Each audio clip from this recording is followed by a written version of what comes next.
Bayangkan malam ini, udara tenang, lampu kamar mulai diredupkan, dan anak-anak sudah siap di kasurnya. Saat itulah, cerita penuh hikmah dimulai. Malam ini, kita akan mendengarkan kisah Islami sebelum tidur. Kisah yang bukan hanya menghibur, tapi juga memberikan pelajaran indah tentang kebaikan, kejujuran, dan cinta kepada Allah. Adik-adik semua, pernahkah kalian merasa sulit tidur? Kadang mata masih terbuka, padahal badan sudah lelah. Nah, salah satu cara terbaik agar hati tenang sebelum tidur adalah dengan mendengar kisah Islami. Karena dari kisah itu, kita bisa belajar, kita bisa tersenyum, dan hati kita menjadi lebih damai. Dan ingat, setiap kali kita mendengar kisah Islami, insya Allah itu juga bisa menjadi pahala. Malam ini, kita akan memulai dengan satu kisah yang sangat terkenal. Kisah tentang seorang anak kecil yang kelak akan menjadi salah satu manusia paling mulia, yaitu Nabi Muhammad Shallallahu Alaihi Wasallam, saat beliau masih kecil. Seperti yang kita tahu, Nabi Muhammad adalah manusia pilihan yang diutus Allah untuk membawa rahmat bagi seluruh alam. Tapi, tahukah kalian? Sejak kecil, beliau sudah mengalami banyak hal luar biasa. Bahkan sebelum beliau menjadi seorang nabi, beliau sudah dikenal sebagai anak yang jujur, sopan, dan sangat baik hati. Mari kita mundur jauh ke belakang. Ketika Nabi Muhammad masih kecil, beliau tidak tinggal bersama ibunya terus-menerus. Karena pada zaman itu, ada kebiasaan di tanah Arab. Anak-anak sering disusukan dan diasuh oleh ibu susuan dari desa. Tujuannya agar anak tumbuh sehat, kuat, dan fasih dalam bahasa Arab yang murni. Dan Nabi Muhammad kecil pun diasuh oleh seorang perempuan bernama Halimah As-Sadiyah. Kisah ini menarik sekali, karena sejak Halimah menerima Muhammad kecil, banyak hal ajaib yang terjadi. Halimah sendiri awalnya adalah seorang ibu yang miskin. Keluarganya sering kekurangan, bahkan hewan ternak mereka tidak banyak menghasilkan susu. Tapi sejak Halimah membawa Muhammad kecil ke rumahnya, hidup mereka mulai berubah perlahan-lahan. Bayangkan, seekor unta tua yang biasanya tidak bisa diperah, tiba-tiba mengeluarkan susu yang banyak. Kambing-kambing mereka pun mulai gemuk dan sehat. Halimah terkejut, tapi ia sadar bahwa semua keberkahan ini datang karena bayi kecil yang mulia itu ada bersama mereka. Muhammad kecil membawa keberkahan kemanapun beliau berada. Adik-adik, coba bayangkan, kalau kalian berada di posisi Halimah, betapa bahagianya memiliki seorang bayi yang penuh berkah. Rumah yang tadinya sederhana, menjadi lebih tenang, lebih damai, dan penuh rezeki. Semua karena kehadiran Muhammad kecil. Dari sinilah kita belajar bahwa keberkahan Allah bisa datang dari siapa saja. Bahkan dari seorang anak kecil yang kelak akan menjadi pemimpin besar umat manusia. Hari-hari berlalu, Muhammad kecil tumbuh dengan sehat di desa. Ia dikenal sebagai anak yang sopan, tidak pernah nakal, dan selalu membantu orang-orang di sekitarnya. Halimah sangat menyayanginya, bahkan melebihi anak-anaknya sendiri. Tapi ada satu peristiwa yang sangat mengejutkan terjadi, yang membuat semua orang sadar bahwa Muhammad bukanlah anak biasa. Suatu hari, ketika Muhammad kecil sedang bermain bersama teman-temannya di padang pasir, tiba-tiba ia didatangi oleh dua sosok misterius. Kedua sosok itu adalah malaikat. Mereka membaringkan Muhammad kecil, lalu membuka dadanya. Tapi tenang, ini bukan sesuatu yang menakutkan, karena Allah melindunginya. Malaikat itu mengambil segumpal kecil kotoran hati dari dada Muhammad, dan membersihkan hatinya dengan air Zam-Zam. Setelah itu, hati beliau dimasukkan kembali, dan dada beliau ditutup seperti sedia kala. Teman-temannya yang melihat kejadian itu sangat ketakutan. Mereka berlari pulang sambil berteriak, "Muhammad dibunuh! Muhammad dibunuh!" Tapi ketika orang-orang datang, mereka menemukan Muhammad kecil baik-baik saja. Wajahnya tenang, tubuhnya sehat. Hanya saja beliau terlihat sedikit pucat. Dari peristiwa itu, semakin jelaslah bahwa Muhammad memang anak istimewa yang dijaga langsung oleh Allah. Nah adik-adik, dari kisah ini kita belajar satu hal penting. Hati yang bersih adalah kunci kehidupan. Sejak kecil, Nabi Muhammad sudah disiapkan oleh Allah dengan hati yang bersih, agar nanti bisa menjadi teladan bagi seluruh manusia. Dan kita pun harus selalu berusaha menjaga hati kita agar tetap bersih, dengan berkata jujur, tidak iri, tidak sombong, dan selalu berbuat baik. Waktu terus berjalan, Muhammad kecil tumbuh dengan penuh kasih sayang dari Halimah. Tapi akhirnya, tibalah masa di mana beliau harus kembali ke pelukan ibunya, Aminah. Walaupun berat, Halimah melepaskannya, karena ia tahu bahwa ibu kandung Muhammad juga sangat merindukannya.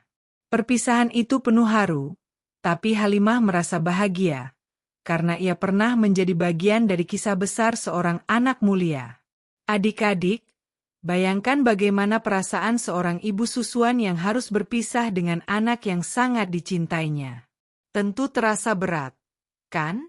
Tapi Halimah ikhlas, karena ia tahu bahwa semua yang ia alami adalah takdir indah dari Allah. Dan disinilah, perjalanan Nabi Muhammad kecil bersama ibunya kembali dimulai. Namun, ternyata perjalanan itu tidaklah mudah. Ada satu peristiwa menyedihkan yang menunggu di depan. Peristiwa yang akan mengubah hidup Muhammad kecil selamanya. Apa yang terjadi? Bagaimana Muhammad kecil menghadapi ujian itu? Kisah itu akan kita lanjutkan di bagian berikutnya. Setelah sekian lama tinggal bersama Halimah, akhirnya Muhammad kecil kembali ke pelukan ibunya, Aminah. Betapa bahagianya Aminah saat melihat anaknya tumbuh sehat dan penuh cahaya. Seperti pelita kecil, Muhammad membuat rumah mereka kembali hangat. Aminah merasakan ketenangan setiap kali menatap wajah putranya. Senyum Muhammad kecil seakan menjadi penawar semua rasa lelah di hati seorang ibu. Hari-hari bersama ibunya berjalan penuh kasih sayang. Muhammad kecil tumbuh sebagai anak yang patuh, sopan, dan penuh perhatian. Ia tidak pernah membuat ibunya bersedih. Aminah sering memeluknya sambil berdoa dalam hati, "Ya Allah, jagalah anakku ini. Aku tahu Engkau menyiapkannya untuk sesuatu yang besar." Tapi adik-adik, hidup Nabi Muhammad kecil tidak selalu penuh kebahagiaan. Justru sejak kecil, beliau sudah diuji dengan banyak cobaan berat. Dan ujian pertama itu datang ketika usianya baru sekitar 6 tahun.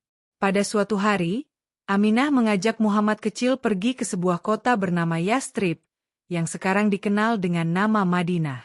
Mereka pergi untuk mengunjungi makam ayah Muhammad, yaitu Abdullah, sekaligus menemui kerabat keluarga. Perjalanan itu cukup jauh dan melelahkan. Tapi Muhammad kecil tetap sabar dan tidak pernah mengeluh. Ia hanya menggenggam tangan ibunya dengan penuh kasih. Sesampainya di Yastrib, Muhammad kecil belajar banyak hal baru. Ia melihat lingkungan yang berbeda, orang-orang yang ramah, dan keluarga dari pihak ayahnya yang menyambut dengan hangat. Namun kebahagiaan itu tidak berlangsung lama. Setelah beberapa bulan tinggal di sana, tiba-tiba Aminah jatuh sakit. Badannya lemah, wajahnya pucat, dan napasnya terengah-engah. Muhammad kecil sangat panik. Bayangkan adik-adik, seorang anak yang masih berusia 6 tahun, harus melihat ibunya sakit parah di hadapannya. Ia tidak bisa berbuat banyak, selain terus memeluk ibunya dan berdoa dalam hati. Aminah berusaha tersenyum, meski rasa sakitnya semakin berat. Dengan suara lirih, ia berkata kepada anaknya, "Wahai Muhammad, engkau adalah amanah Allah. Jangan takut. Allah selalu bersamamu." Dan tak lama kemudian, Aminah pun menghembuskan napas terakhirnya. Muhammad kecil menangis terseduh-seduh, memeluk ibunya yang sudah tidak bernyawa. Bayangkan, di usia 6 tahun, beliau sudah menjadi seorang yatim piatu. Ayahnya telah wafat sebelum beliau lahir, dan kini ibunya pun pergi meninggalkannya. Betapa berat ujian itu. Tapi di balik kesedihan tersebut, Allah sudah menyiapkan jalan yang lebih indah untuk Muhammad kecil. Karena setiap ujian selalu membawa pelajaran, dan setiap kehilangan selalu diiringi dengan rencana Allah yang lebih baik. Muhammad kecil kemudian dibawa kembali ke Mekah oleh seorang pengasuh setia bernama Ummu Aiman. Hati Muhammad tentu saja sangat sedih, tapi ia tetap tabah. Ia tahu bahwa Allah tidak akan meninggalkannya. Sejak saat itu, beliau tinggal bersama kakeknya yang bernama Abdul Muthalib, seorang pemimpin besar di Mekah. Abdul Muthalib sangat menyayangi cucunya ini. Beliau sering memeluk Muhammad kecil, bahkan memperlakukannya lebih istimewa daripada cucu-cucu yang lain. Ketika Abdul Muthalib duduk di dekat Ka'bah, biasanya tidak ada yang berani mendekat kecuali Muhammad kecil. Semua orang heran, mengapa kakek yang begitu disegani itu begitu lembut kepada cucunya ini. Tapi Abdul Muthalib tahu, ada cahaya khusus yang bersinar dalam diri Muhammad. Beliau yakin, cucunya akan menjadi orang besar kelak. Namun kebersamaan itu pun tidak berlangsung lama. 2 tahun kemudian, saat Muhammad berusia 8 tahun, Abdul Muthalib juga meninggal dunia. Sekali lagi, Muhammad kecil harus merasakan kehilangan orang yang sangat ia cintai. Sekali lagi, beliau harus menguatkan hatinya di usia yang masih begitu muda. Adik-adik, bayangkan bagaimana rasanya kehilangan orang-orang terdekat satu persatu di usia kecil. Sungguh berat, bukan?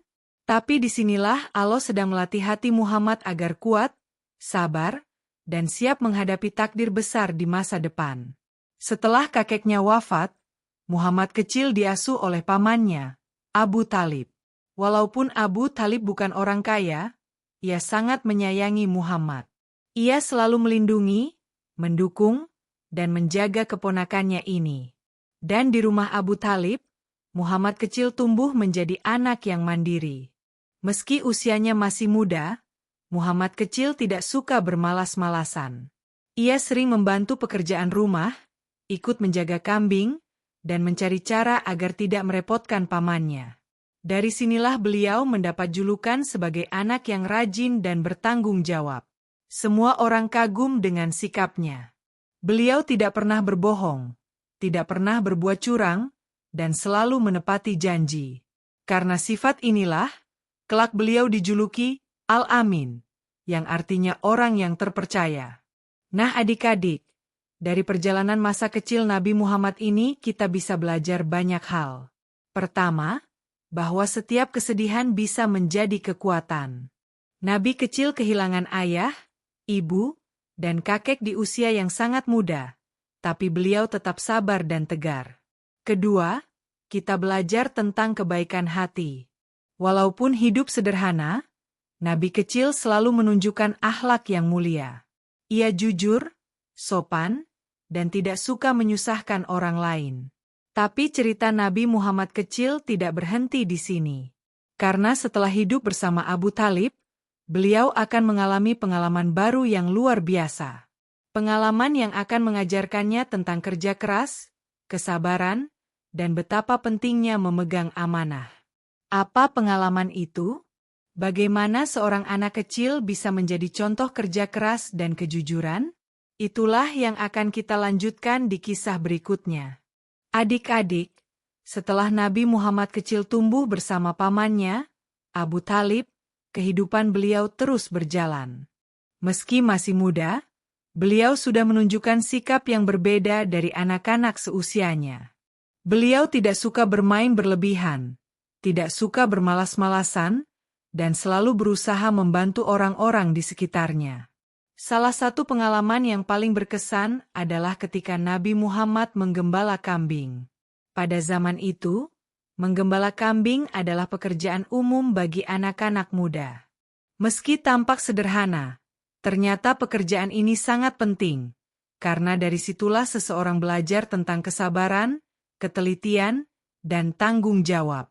Setiap pagi, Nabi Muhammad membawa kambing-kambing ke padang rumput.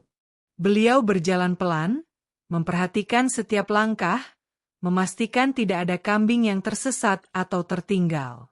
Beliau tahu bahwa kambing itu adalah amanah dari orang lain, jadi beliau harus menjaganya sebaik mungkin.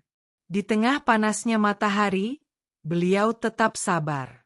Di tengah kesendirian padang pasir, beliau tetap tenang. Dan dari sanalah, beliau belajar menjadi seorang pemimpin, karena menggembala hewan pun mengajarkan bagaimana cara mengatur dan menjaga sesuatu dengan penuh amanah. Coba bayangkan, adik-adik, kalau ada satu kambing yang hilang, tentu pemiliknya akan sedih, bukan? Tapi karena Nabi Muhammad selalu teliti, kambing-kambing itu kembali dengan selamat setiap hari. Maka orang-orang semakin percaya padanya. Mereka tahu bahwa anak muda ini berbeda, jujur, amanah, dan penuh tanggung jawab. Waktu berlalu, Nabi Muhammad semakin dewasa. Beliau tidak hanya menggembala kambing, tapi juga mulai ikut serta dalam perjalanan dagang. Pamannya, Abu Talib, sering membawa kafilah dagang ke negeri Syam. Muhammad muda pun ikut, belajar bagaimana berdagang, bagaimana berinteraksi dengan banyak orang, dan bagaimana menghadapi perjalanan jauh yang penuh tantangan. Dalam setiap perjalanan, Muhammad muda selalu menunjukkan akhlak yang mulia. Beliau tidak pernah menipu, tidak pernah curang dalam timbangan, dan selalu berkata jujur. Padahal, pada zaman itu banyak pedagang yang suka menipu untuk mendapatkan keuntungan lebih. Tapi Muhammad tidak pernah tergoda. Beliau tahu bahwa kejujuran adalah jalan yang diridhai Allah. Karena itulah, lambat laun masyarakat Mekah mulai menjulukinya dengan nama yang sangat indah, Al-Amin, yang artinya orang yang terpercaya.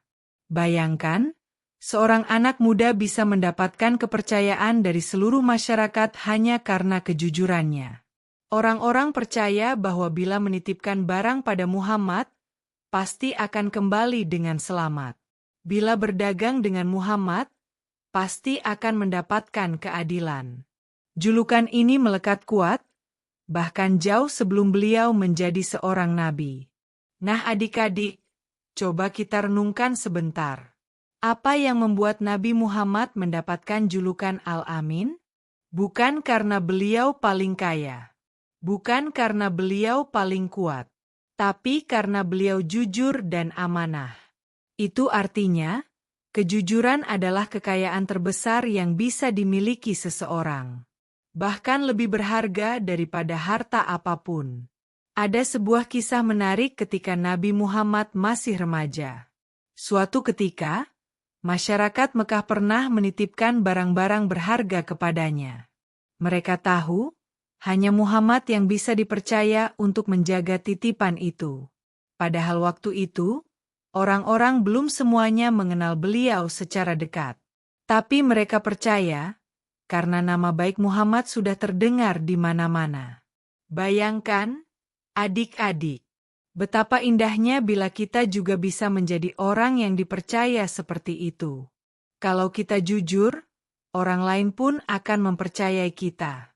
Selain berdagang, Nabi Muhammad juga sering membantu pamannya dalam berbagai urusan. Beliau tidak pernah mengeluh, walaupun pekerjaan terasa berat. Beliau belajar arti kerja keras sejak muda. Dan inilah yang membuat beliau tumbuh menjadi sosok yang kuat, mandiri, dan tidak mudah menyerah. Seiring berjalannya waktu, kabar tentang kejujuran Muhammad semakin tersebar.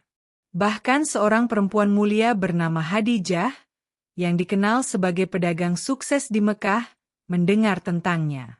Khadijah mencari orang yang bisa dipercaya untuk membawa barang dagangannya ke negeri Syam. Dan siapakah yang ia pilih? Tidak lain adalah Muhammad Al-Amin. Karena hanya beliau yang benar-benar dipercaya oleh semua orang. Tugas ini bukan tugas kecil, adik-adik. Perjalanan ke negeri Syam jauh sekali, melewati padang pasir yang panas dan penuh bahaya. Tapi Muhammad menerimanya dengan penuh tanggung jawab. Dan inilah awal dari kisah besar yang kelak akan mempertemukan beliau dengan jodohnya, sekaligus membawanya pada takdir yang lebih mulia. Namun sebelum semua itu terjadi, perjalanan dagang Muhammad ke Syam membawa pengalaman luar biasa. Beliau akan bertemu orang-orang baru, melihat dunia yang lebih luas, dan bahkan berjumpa dengan seseorang yang akan mengenali tanda-tanda kenabiannya. Siapakah orang itu? Dan apa yang ia katakan tentang Muhammad muda? Kisah itu akan kita dengar di bagian berikutnya. Adik-adik, setelah Nabi Muhammad dikenal dengan julukan Al-Amin, beliau semakin dipercaya oleh banyak orang.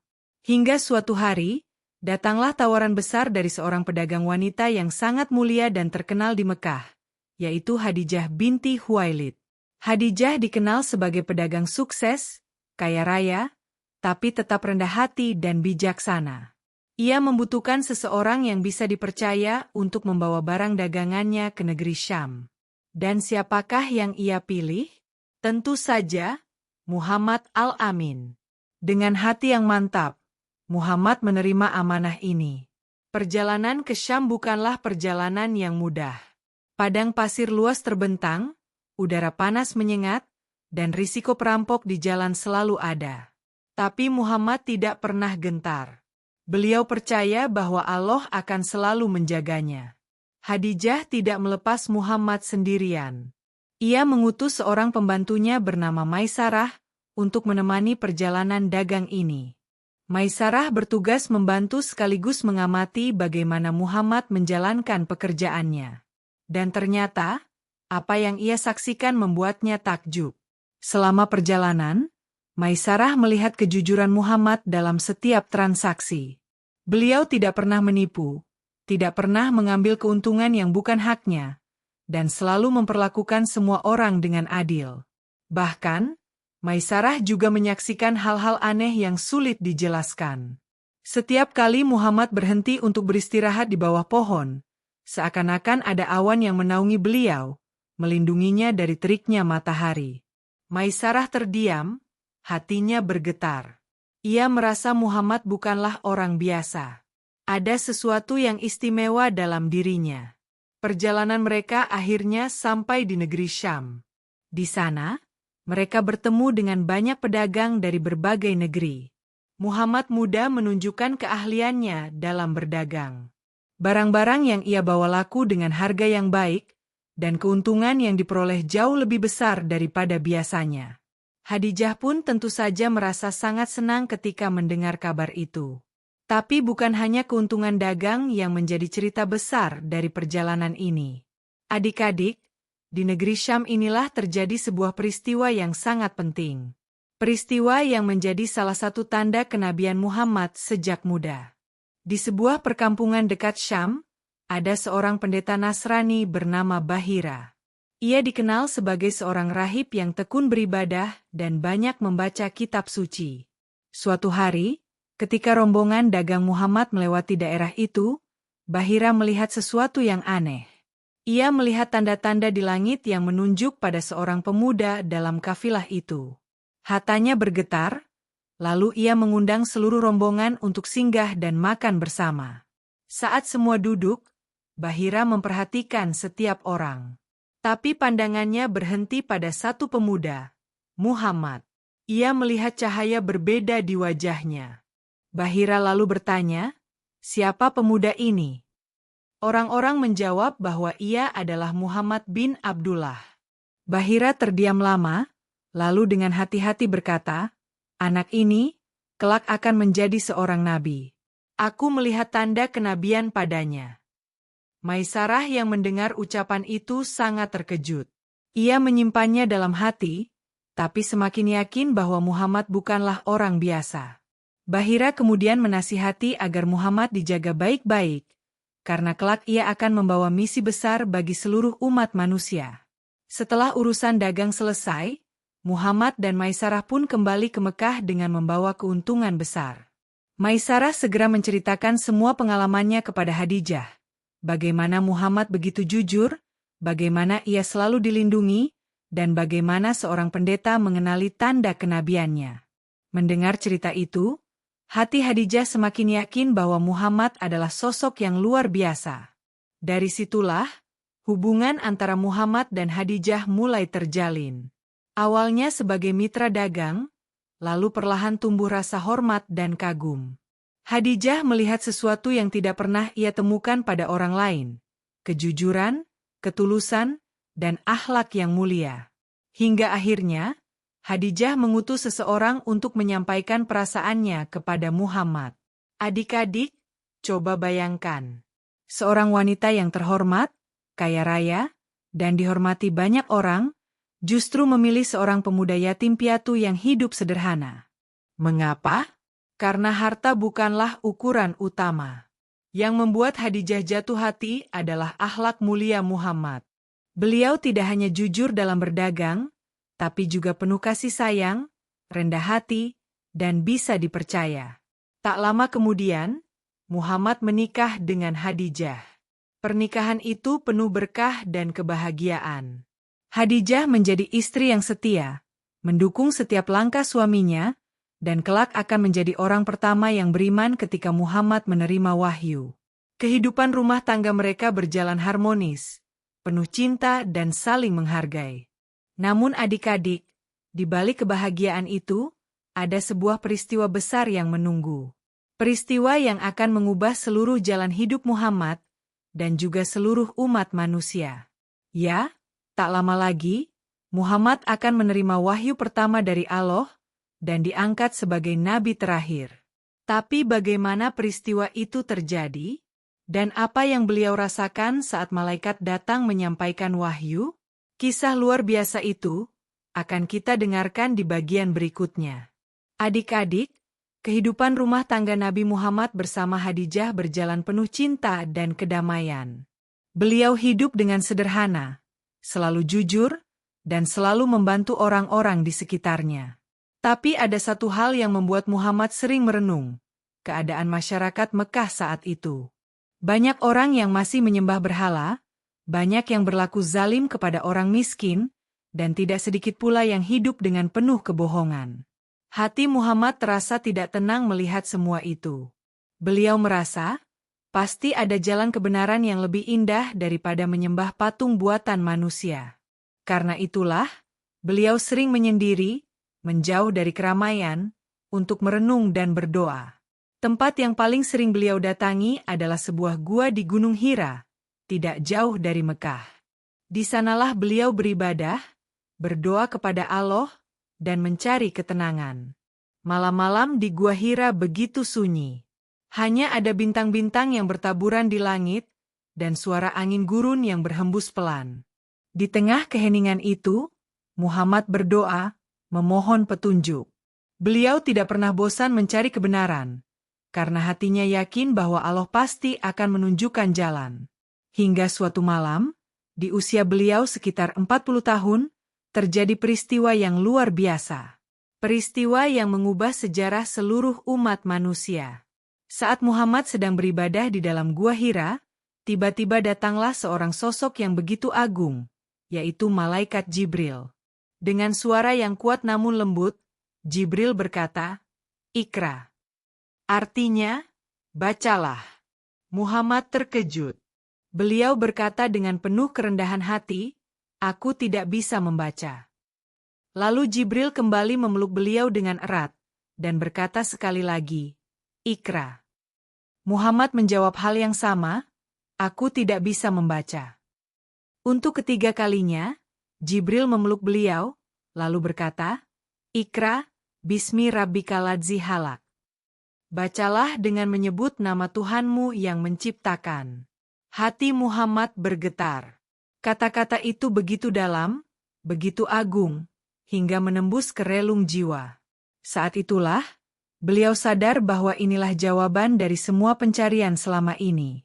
Allah telah memilihnya untuk menjadi utusannya, untuk membawa cahaya Islam ke seluruh umat manusia. Namun, adik-adik, menerima wahyu pertama bukanlah hal yang mudah.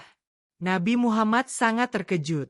Tubuhnya gemetar, hatinya diliputi rasa takut sekaligus takjub. Beliau segera turun dari Gua Hira, berjalan cepat menuju rumahnya. Sesampainya di rumah, beliau berkata kepada Khadijah dengan suara bergetar, Selimuti aku, selimuti aku." Khadijah segera menyelimuti suaminya dengan penuh kasih, lalu menenangkannya dengan kata-kata lembut. Khadijah tidak pernah meragukan Muhammad. Ia tahu betul bahwa suaminya tidak pernah berbohong. Dengan hati penuh keyakinan, Khadijah berkata, "Allah tidak akan pernah menghinakanmu. Engkau selalu berkata jujur, engkau selalu menolong orang miskin, engkau selalu menjaga amanah, dan engkau selalu berbuat baik kepada semua orang." Kata-kata itu membuat hati Muhammad lebih tenang.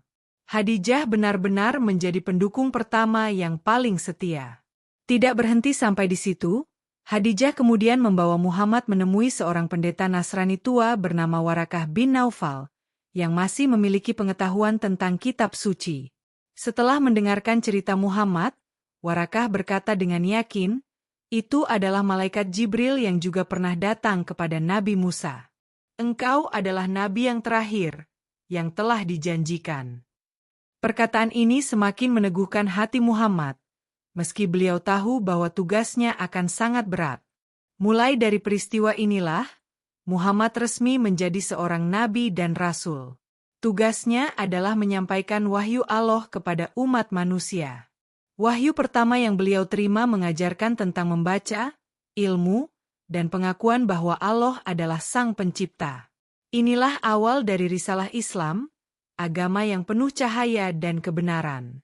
Namun adik-adik, jalan yang harus ditempuh Nabi Muhammad tidaklah mudah. Setelah menerima wahyu, beliau mulai menyampaikan ajaran Islam kepada orang-orang terdekatnya. Khadijah adalah orang pertama yang beriman. Lalu sahabat-sahabat terdekatnya, seperti Abu Bakar, Ali bin Abi Thalib, dan Zaid bin Haritsah, juga masuk Islam. Mereka semua percaya, karena mereka tahu siapa Muhammad sebenarnya. Seorang Al-Amin, seorang yang tidak pernah berbohong. Tapi, tidak semua orang menerima dakwah Muhammad dengan senang hati. Banyak pemimpin Quraisy yang marah. Mereka merasa ajaran baru ini mengganggu kekuasaan dan kebiasaan mereka. Mereka mulai menentang, mengejek, bahkan menyakiti Nabi dan para pengikutnya. Inilah awal dari perjuangan panjang Nabi Muhammad dalam menyebarkan Islam. Nah adik-adik, dari kisah wahyu pertama ini kita bisa belajar bahwa ilmu adalah pintu cahaya. Perintah pertama yang turun bukanlah sholat atau zakat, tapi membaca. Itu artinya, Islam sangat menghargai ilmu pengetahuan. Semakin banyak kita belajar, semakin dekat kita kepada Allah.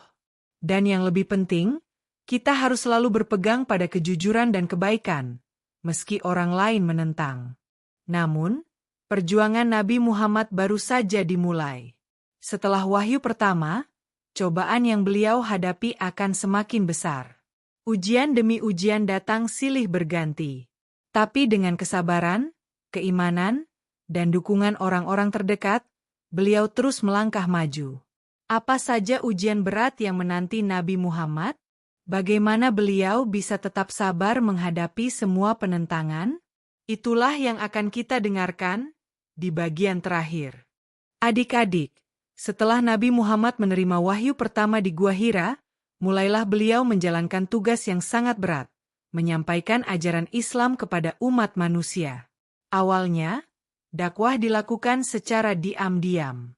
Orang-orang terdekat seperti Khadijah, Abu Bakar, Ali bin Abi Thalib, dan Zaid bin Haritsah adalah orang-orang pertama yang beriman.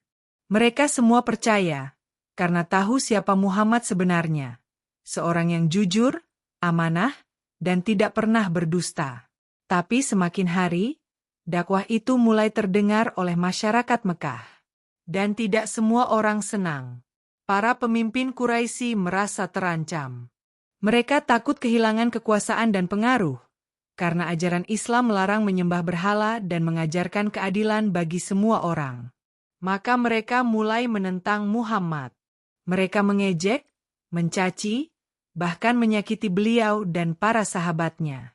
Bayangkan, adik-adik, betapa berat ujian yang harus dihadapi Nabi. Beliau hanya ingin mengajak orang kepada kebaikan, tapi justru dibalas dengan kebencian. Namun, Muhammad tidak pernah menyerah. Beliau tetap sabar, tetap lembut, dan terus menyampaikan risalah Allah dengan penuh kasih sayang. Bahkan ketika musuh-musuhnya berbuat jahat, beliau tetap mendoakan agar mereka mendapat hidayah. Salah satu cobaan terberat adalah ketika orang-orang Quraisy memboikot Nabi dan para pengikutnya. Mereka dilarang berjual beli, dilarang menikah, bahkan dilarang bergaul dengan masyarakat lain. Selama berbulan-bulan, Nabi dan para sahabat harus hidup di lembah yang sempit, kekurangan makanan dan minuman. Tapi mereka tetap sabar, karena mereka tahu bahwa Allah selalu bersama orang-orang yang sabar. Dari kisah ini, kita belajar bahwa jalan menuju kebaikan memang tidak selalu mudah. Kadang ada yang menentang, ada yang mencibir, bahkan ada yang memusuhi. Tapi jika kita yakin pada kebenaran, kita harus tetap teguh, tetap sabar, dan tidak pernah menyerah. Karena pada akhirnya, kemenangan selalu milik orang-orang yang berpegang pada kebenaran. Adik-adik, mari kita sejenak mengingat perjalanan hidup Nabi Muhammad yang sudah kita dengar malam ini. Dari seorang bayi yang lahir dalam keadaan yatim, tumbuh bersama ibu susuan Halimah, lalu kehilangan ibu dan kakeknya di usia kecil. Dari seorang anak yang menggembala kambing dengan penuh amanah, hingga dikenal sebagai pemuda Al-Amin yang terpercaya. Dari seorang suami yang penuh kasih kepada Khadijah, hingga akhirnya menerima wahyu pertama di Gua Hira sebagai nabi terakhir. Semua perjalanan itu mengajarkan kita satu hal penting, bahwa setiap ujian, setiap cobaan, selalu punya makna. Allah menyiapkan Nabi Muhammad dengan cara yang luar biasa, agar beliau siap menjadi teladan bagi seluruh umat manusia. Dan melalui beliau, kita belajar tentang kejujuran, kesabaran, kasih sayang, dan cinta kepada Allah. Malam ini, sebelum kita tidur, mari kita tanamkan dalam hati, ingin menjadi anak yang jujur, seperti Nabi Muhammad yang digelari Al-Amin. Ingin menjadi anak yang sabar, meski diuji dengan kesedihan. Ingin menjadi anak yang penuh kasih sayang, kepada orang tua, saudara, dan teman-teman. Karena dengan begitu, kita akan selalu dekat dengan Allah, dan hidup kita akan penuh keberkahan. Dan jangan lupa, adik-adik, sebelum tidur, biasakan membaca doa agar Allah menjaga kita sepanjang malam. Semoga kita semua bisa bangun esok hari dengan hati yang lebih bersih, semangat yang lebih kuat, dan niat untuk selalu berbuat baik. Nah, setelah mendengar semua kisah malam ini, aku ingin bertanya kepada kalian. Dari semua cerita tentang Nabi Muhammad yang kita dengar, bagian mana yang paling kalian sukai? Apakah saat beliau kecil bersama Halimah, saat beliau digelari Al-Amin, atau saat menerima wahyu di Gua Hira? Tulis jawaban kalian di kolom komentar, ya. Karena setiap jawaban kalian akan menjadi inspirasi bagi teman-teman lain. Jangan lupa juga untuk klik tombol like kalau kalian suka dengan cerita ini, dan subscribe channel ini supaya kalian tidak ketinggalan kisah-kisah Islami berikutnya. Insya Allah. Setiap kisah akan membawa hikmah dan pelajaran berharga untuk kita semua. Sampai jumpa di cerita berikutnya. Selamat malam, semoga mimpi indah, dan semoga Allah selalu menjaga kita semua.